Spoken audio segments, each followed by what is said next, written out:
گزشتہ منگل کو امریکی ریاست کولوراڈو کی اعلیٰ عدالت کی جانب سے انتخابات کے لیے نااہل قرار دیے جانے کے بعد سابق امریکی صدر ڈونلڈ ٹرمپ نے امریکی سپریم کورٹ سے رجوع کر لیا ہے۔ امریکی تاریخ میں یہ پہلا موقع ہے کہ کسی سابق صدر کو آئین کی 14ویں ترمیم کی شق 3 کے تحت انتخابات لڑنے کے لیے نااہل قرار دیا گیا ہے۔ ٹرمپ پر الزام ہے کہ انہوں نے اپنے حامیوں کو کانگریس کی عمارت پر حملے کے لیے اکسایا اور بغاوت کے مرتکب ہوئے۔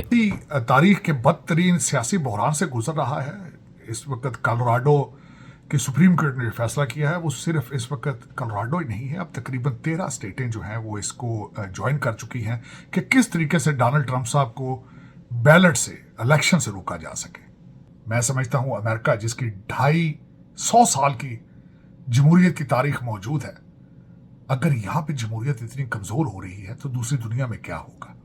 اکارڈنگ ٹو ڈونلڈ ٹرمپ صاحب اس وقت بائیڈن ایڈمنسٹریشن، اوباما ایڈمنسٹریشن، جس کو ہم سمجھتے ہیں کہ بائیڈن ایڈمنسٹریشن جو ہے وہ اوباما کی 3rd ٹرم ہے،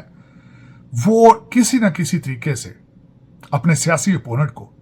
بغیر الیکشن سے روکنے کی کوشش کر رہی ہے۔ اس وقت بائیڈن ایڈمنسٹریشن کے پاس کوئی اور چوائس نہیں ہے، چاہے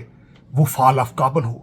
چاہے غزہ ہو، چاہے ریڈ سی ہو، چاہے بارڈر ہو، چاہے ڈیفنڈنگ پولیس ہو، چاہے اکانومی ہو، ہر فیلڈ، ہر جگہ پہ ان کو شکست کا سامنا ہے، لیکن کسی اس طرح اپنے سیاسی اپوننٹ کو سیاست سے باہر رکھنا it is not the democratic, it doesn't fit into the democratic values۔ Trump کے مخالفین اور بظاہر غیر جانبدار تجزیہ کاروں کے مطابق امریکی آئین واضح کرتا ہے کہ کوئی بھی ایسا شخص جو حلف کی خلاف ورزی کرتے ہوئے جمہوریت پر حملہ کرے تو ایسے شخص کو کسی بھی عوامی عہدے کے لیے نااہل قرار دے دینا چاہیے۔ یہ ہو سکتا ہے کہ آپ نہیں چاہتے آپ کا اپوننٹ جیتے تو آپ اس کے اوپر کوئی اس کی پریویس اوپینین جو ہے کسی چیز کے بارے میں، اس کو آپ ٹوسٹ کر کے ایک انسائٹمنٹ کے طور پہ پریزنٹ کر کے اس کو ڈسکوالیفائی کر سکتے ہو۔ تو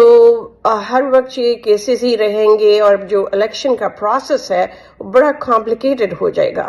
بیسڈ آن دیٹ میرا یہ خیال ہے، میری اوپینین ہے کہ پریزیڈنٹ ٹرمپ کو سپریم کورٹ تک لے کے جانا چاہیے یہ کیس، اور وہاں پہ سپریم کورٹ کو ڈیسائیڈ کرنا چاہیے، اور